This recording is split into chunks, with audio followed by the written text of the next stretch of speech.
में point two point और starting point से एंड पॉइंट तक पूरी चर्चाएं करेंगे। यहाँ पर ध्यान दीजिएगा, हम सबसे पहले बात करते हैं टाइप ऑफ इलेक्ट्रिकल मशीन। हालांकि आप ये सेकेंड ईयर में भी पढ़े होंगे type of electrical machine. Electrical machine की जो टाइप होती है वो कई आधार पर डिवाइड की जाती है, केवल एक ही आधार पर उसको डिवाइड नहीं किया जाता। उसको कभी मैग्नेट के आधार पर डिवाइड किया जाता है, उसको कभी सप्लाई के आधार पर डिवाइड किया जाता है, कभी उसको आपका उसके सिद्धांतों के आधार पर भी डिवाइडेशन होता है। तो उसका डिवाइडेशन कई प्रकार का, लेकिन यहाँ क्या है आपका कि यहाँ हमने जो डिवाइड किया है वह आपका स्थिर और घूर्णी मशीनों के आधार पर किया है। यहाँ आपका क्या है, जो आपका टाइप ऑफ इलेक्ट्रिकल मशीन होती है दो प्रकार की होती है। पहले क्या होते हैं, electrical dynamic machine. Electrical dynamic का मतलब होता है वैद्युत घूर्णी मशीन, यानी ऐसी मशीन जो घूमने के सिद्धांतों पर वर्क करती है।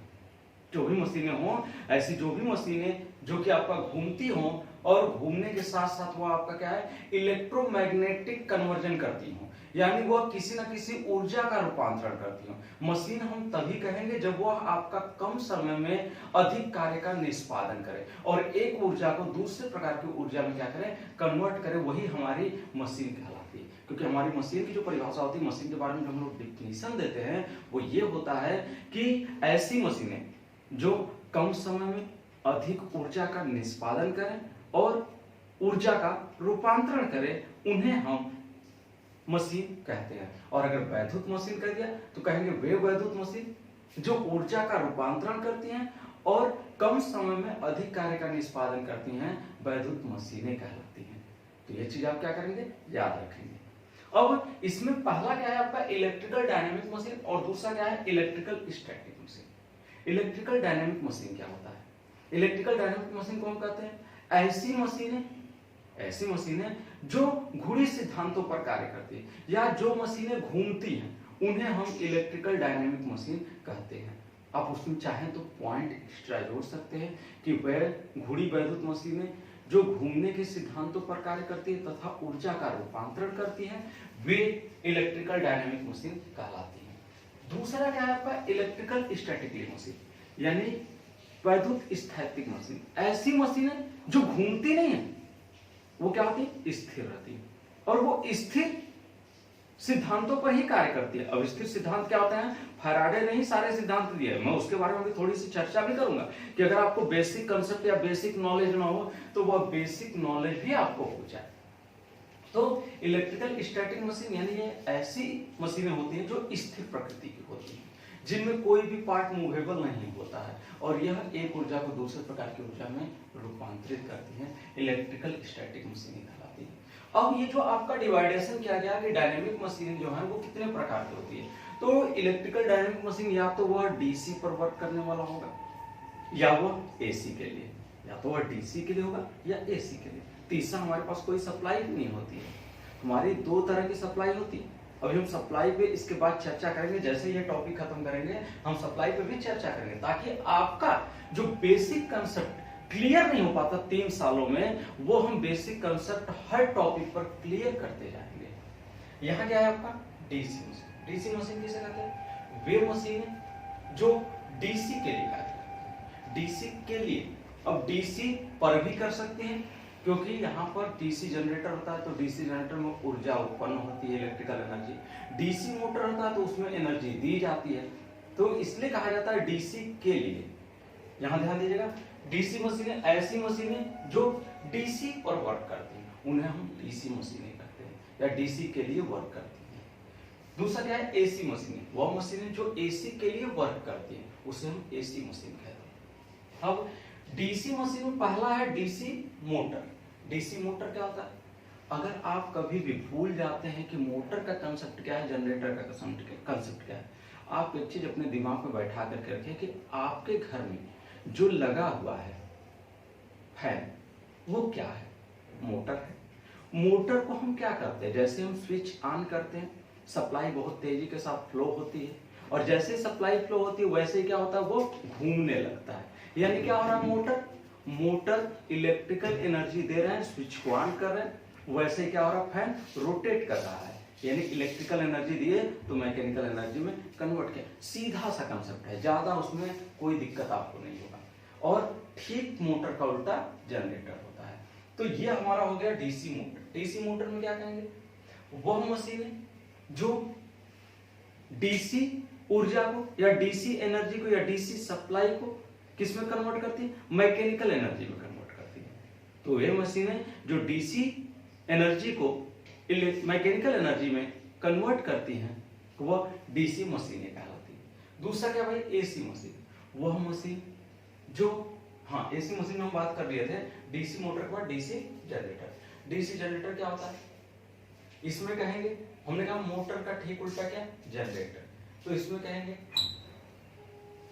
इस प्रकार की मशीन में यांत्रिक ऊर्जा को विद्युत ऊर्जा में रूपांतरित किया जाता है और इससे डीसी सप्लाई प्राप्त की जाती है, उसे हम डीसी जनरेटर कहते हैं। या कह सकते हैं वह युक्ति जो इलेक्ट्रिकल एनर्जी, मैकेनिकल एनर्जी को इलेक्ट्रिकल एनर्जी में कन्वर्ट करता है तथा डीसी सप्लाई प्रदान करती है, वह डीसी जनरेटर कहलाती है। इसके बाद क्या भाई, एसी मशीन में आपका कौन सा पॉइंट है, एसी मोटर। एसी मोटर किसे कहेंगे, एसी मोटर कहेंगे वह युक्ति जो इलेक्ट्रिकल एनर्जी को मैकेनिकल एनर्जी में कन्वर्ट करती है और एसी पर कार्य करती है। ये आपका एसी मोटर जो हो गया वो एसी पर कार्य करती है। अब देख रहे यहाँ एसी पर आ रहा होगा, ये एसी उत्पन्न कर रहा होगा, इसलिए हमने यहाँ कहा एसी के लिए, ताकि दोनों बातें इसमें आ जाएंगी। अब ये हमारा हो गया एसी मोटर। एसी जनरेटर क्या होगा, ठीक इसका उल्टा होगा कि वह युक्ति जो इलेक्ट्रिकल एनर्जी को मैकेनिकल एनर्जी में कन्वर्ट करती है, एसी सप्लाई प्रदान करती है, उसे हम एसी जनरेटर या अल्टरनेटर या सिंक्रोनस जनरेटर, इन तीनों नामों से इसको जानते हैं। इसे केवल एक नाम नहीं बल्कि 3 नाम है आपके।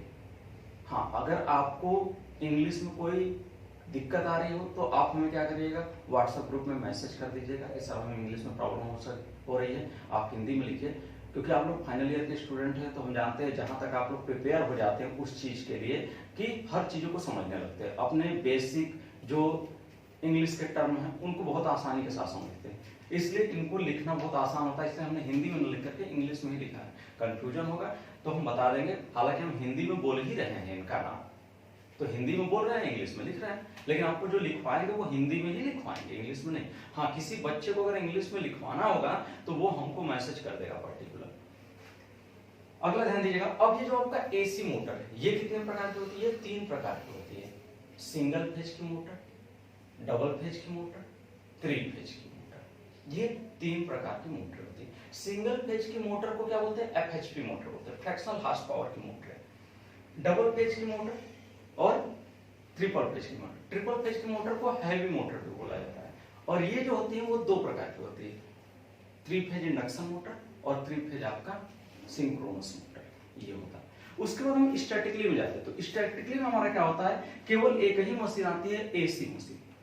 हालांकि इसमें एसी मशीन में भी कई पार्ट आते हैं, लेकिन वो मशीनों के अंतर्गत नहीं आते, वो छोटे, जैसे क्या है आपको भी हम समझाएंगे कि क्यों उनमें सिर्फ ट्रांसफार्मर को ही रखा गया है। इस एसी मशीन में केवल एक टॉपिक आपका आता है, ट्रांसफार्मर, बाकी जो और भी मशीनें हैं उनको क्या किया जाता है, छोड़ दिया जाता है। उसकी वजह क्या है, उसके वजह के बारे में भी हम आपको बताएंगे, तो इतना पहले आप नोट कर लीजिए।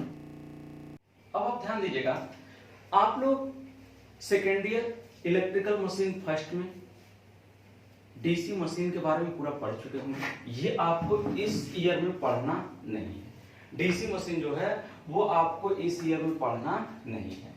आपको पढ़ना क्या है, आपको सिर्फ एसी मशीन के बारे में ही पढ़ना है। आपको सिर्फ जो पढ़ना है वह एसी मशीन के बारे में ही पढ़ना है। एसी मशीन में आपको क्या पढ़ना है, एसी मशीन में आपको एसी मोटर के पूरे टर्म के बारे में पढ़ना है।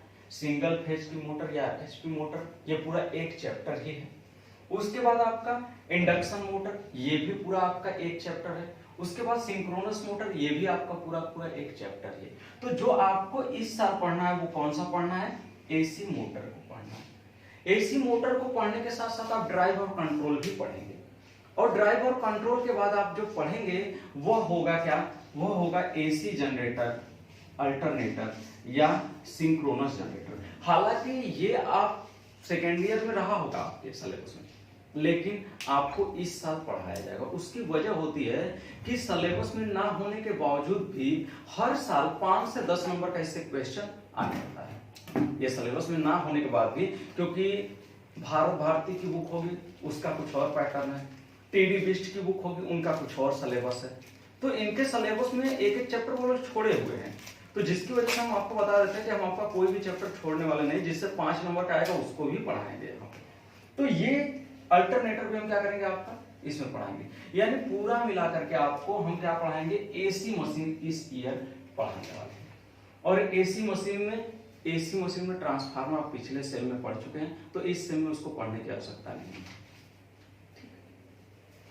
तो इसको ध्यान दीजिएगा, एसी मशीन नोट कर लीजिएगा इधर।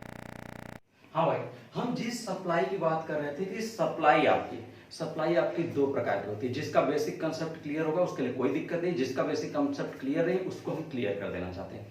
सप्लाई आपकी कौन सी होती है? 2 प्रकार की। पहला होता है एसी और दूसरा होता है आपका डीसी। अब एसी कहते किसे हैं? जो आपकी एसी होती है, एसी सप्लाई, उस एसी सप्लाई की कैसे हम खंडन कर सकते हैं कि ये हमारी जो सप्लाई वो एसी सप्लाई ही है? तो कोई भी सप्लाई हो उसके अंदर 2 चीजें पाई जाती हैं, 2 प्रॉपर्टी पाई जाती हैं। उन 2 प्रॉपर्टी के बिना वह आपकी सप्लाई अधूरी होती है। जैसे अगर हम सबसे पहले बात करें एसी की, तो एसी के अंदर 2 प्रॉपर्टी होती है। पहला क्या होता है आपका एसी के अंदर? पहली प्रॉपर्टी, पहला होता है कि वह जो एसी होगी उसका मैग्नीट्यूड जो होगा वो रिवर्सिबल होगा। उसका जो मैग्नीट्यूड होगा वो क्या होगा? रिवर्सिबल होगा।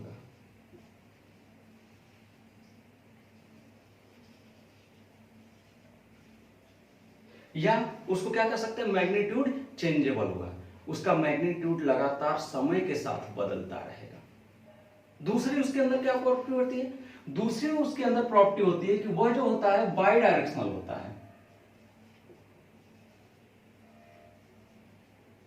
ये हालांकि सभी लोग पढ़े होंगे तो पढ़े होंगे, जो लोग नहीं पढ़े होंगे उनका हमारे बेसिक कंसेप्ट क्लियर कर देते हैं कि यह जो आपकी एसी सप्लाई होती है, इस एसी सप्लाई में हम ये एक्सिस बनाते हैं। इस एक्सिस पर दिखाते हैं कि एक हमारा एक्स एक्सिस है, ये एक हमारा एक्स डैश एक्सिस है, होता है। ये हमारा एक्स एक्सिस होगा, ये हमारा क्या हो गया भाई? एक्स डैश एक्सिस हो गया। ये हमारा क्या हो गया? वाई एक्सिस हो गया। और ये हमारा क्या हो गया? वाई डैश एक्सिस हो गया। ओके, अब यहां ध्यान दीजिएगा, आपका ये जो वाई एक्सिस है और वाई डैश एक्सिस है, इसमें वैल्यू क्या होती है? इसमें हमारी जो वैल्यू लिखी जाती है वो पॉजिटिव में लिखी जाती है। क्लियर? इसमें वैल्यू जो लिखी जाती है वो निगेटिव में लिखी जाती है। तो या तो वो पॉजिटिव वे में होगा या तो वो किस में होगा? नेगेटिव वे में होगा। तो ये कितने डायरेक्शन है? एक पॉजिटिव में जाने का रास्ता है, एक नेगेटिव जाने का रास्ता है। तो पहला कहता है आपका कि बाई डायरेक्शनल, यानी वो 2 दिशाओं में जाने वाला होना चाहिए, यानी इस दिशा में भी जाए और इस दिशा में भी जाए। तो वो क्या होगा आपको भाई? वो होगा एसी सप्लाई का एक गुण हो गया बाई डायरेक्शन का। जैसे अगर ये सप्लाई इस तरह से जा रही है, ये सप्लाई इस तरह से जा रही है, तो क्या यह आपका प्योर एसी है? नहीं। क्यों नहीं है? क्योंकि आपका इसमें एक गुण मिल रहा है, कौन सा? बाई डायरेक्शनल का। ये 2 दिशाओं में भी तो जा रहा है, पॉजिटिव में भी ट्रेवल कर रहा है, नेगेटिव में भी ट्रेवल कर रहा है। तो इसका बाई डायरेक्शनल का तो गुण मिला, लेकिन दूसरा गुण क्या होता है आपका? मैग्नीट्यूड रिवर्सिबल का, मैग्नीट्यूड चेंजेबल का। लेकिन क्या मैग्नीट्यूड रिवर्स हो रहा है? क्या मैग्नीट्यूड चेंज हो रहा है? नहीं। वो मैग्नीट्यूड समय के साथ क्या है आपका? कांस्टेंट दिख रहा होगा। ये समय के साथ कुछ क्या है आपका? कांस्टेंट है, जिसकी वजह से ये प्योर एसी के अंतर्गत नहीं आ सकता। दूसरा क्या होता है? अगर मैग्नीट्यूड भी रिवर्सिबल कर दें, सपोज दैट हम मैग्नीट्यूड क्या कर देते हैं? रिवर्सिबल कर देते हैं। ये मैग्नीट्यूड हमने रिवर्सिबल कर दिया। मैग्नीट्यूड इसमें क्या हो रहा है? ये टाइम के साथ, आपका टाइम पीरियड के साथ क्या हो रहा है? लगातार परिवर्तित हो रहा है, लगातार बदल रहा है ये इस तरह से। लेकिन लगातार बदल रहा है तो क्या इसका डायरेक्शन चेंज हो रहा है? डायरेक्शन तो चेंज नहीं हो रहा है। देख लीजिएगा, क्या डायरेक्शन चेंज हो रहा है आपका? क्या वो दोनों दिशाओं में जा रहा है? नहीं, केवल वो एक ही दिशा में जा रहा है। तो ये भी प्योर एसी नहीं है। तो हमारी जो प्योर एसी होती है वो आपका कुछ इस तरह वाली होती है, जिसमें आपको साफ साफ दिखाई देगा कि ये 2 दिशाओं में जा भी रहा है। ये आपका पॉजिटिव में भी जा रहा है, नेगेटिव में भी जा रहा है, और इसके साथ ही साथ इसका मैग्नीट्यूड क्या है आपका? समय के साथ बदल भी रहा है। इसका मैग्नीट्यूड ध्यान से देखेंगे तो ये समय के साथ क्या है आपका परिवर्तित भी हो रहा है। तो ये कौन सी सप्लाई होगी, ये हमारी प्योर एसी वाली सप्लाई होगी। और इसके लिए आप लोग जानते हैं कि प्योर एसी के लिए क्या होता है, फाई बराबर phi M sine omega T, E बराबर E M sine omega T, I बराबर I M sine omega T, V बराबर V M sine omega T. ये सारे कंसेप्ट पड़े हुए हैं, क्योंकि जो हम चर्चा करेंगे आपका इस मशीन के अंतर्गत, इसमें ये सारी चीजों का नॉलेज आपको होना चाहिए, वरना पता ही नहीं चलेगा कि कैसे हो रहा है, क्योंकि हम डीप में जाकर के आपको पढ़ाने की कोशिश करेंगे यहाँ पर। दूसरा क्या है आपका, एसी के बाद डीसी होता है। डीसी के अंदर भी क्या होता है, दो प्रॉपर्टीज पाई जाती हैं। पहला क्या होता है आपको भाई, पहला होता है मैग्नीट्यूड जो होगा वो क्या होगा, कांस्टेंट होगा। दूसरा क्या होगा आपका, दूसरा होगा कि वह यूनि डायरेक्शन होगा, वो किसी एक दिशा में जाने वाला होगा, वो किसी एक दिशा में जाने वाला होगा, उसको हम क्या बोलेंगे, डीसी सप्लाई बोलेंगे। उसके अंदर यूनि डायरेक्शन होना चाहिए और मैग्नीट्यूड कांस्टेंट होना चाहिए। जैसे देख लेते हैं, ये सप्लाई जो है वो क्या है भाई, कुछ इस तरह वाली सप्लाई। ये क्या है, ये केवल एक दिशा में जा रही है, और इसका मैग्नीट्यूड भी क्या है, इसका मैग्नीट्यूड टाइम पीरियड के साथ क्या है, कांस्टेंट। तो इसका मैग्नीट्यूड भी कांस्टेंट है टाइम पीरियड के साथ, और यह आपका केवल एक दिशा में जा रही है, तो इसको हम क्या बोलेंगे, प्योर डीसी बोलेंगे। एक तो ऊपर ये प्योर एसी का हो गया और ये प्योर डीसी हो गया। अगर ये दोनों प्रॉपर्टी नहीं होती है उनके अंदर, तो उसका मतलब होता है कि उसके अंदर एसी और डीसी दोनों की प्रॉपर्टी क्या है आपकी, मौजूद होती है। तो इस चीज को अगर आप नोट करना चाहें तो नोट कर लीजिए। हाँ भाई, अब आगे ध्यान दीजिएगा, इलेक्ट्रिकल फाइनल ईयर के जो स्टूडेंट हैं, आज तो हम बस क्या है बेसिक कंसेप्ट दिया आपको कि बेसिक मशीन के बारे में थोड़ी बहुत चर्चा की। कल से जो है आपका वो पूरा टॉपिक वाइज स्टार्ट होगा, जिसमें पहला हमारा क्या होगा कि 3 फेज इंडक्शन मोटर होता क्या है, उसका वर्किंग प्रिंसिपल क्या होता है, उसका कंस्ट्रक्शन क्या होता है, उसके बाद उसका जो हम लोग निकालते हैं वैल्यू, वह वैल्यू कैसे निकाल करके सिद्ध करते हैं कि यह आपका जो है वो घुड़ी सिद्धांतों पर वर्क करता है। तो इन सब के बारे में जो चर्चा होगी आपका, वह नेक्स्ट क्या क्लास में होगी। आज के लिए इतना ही।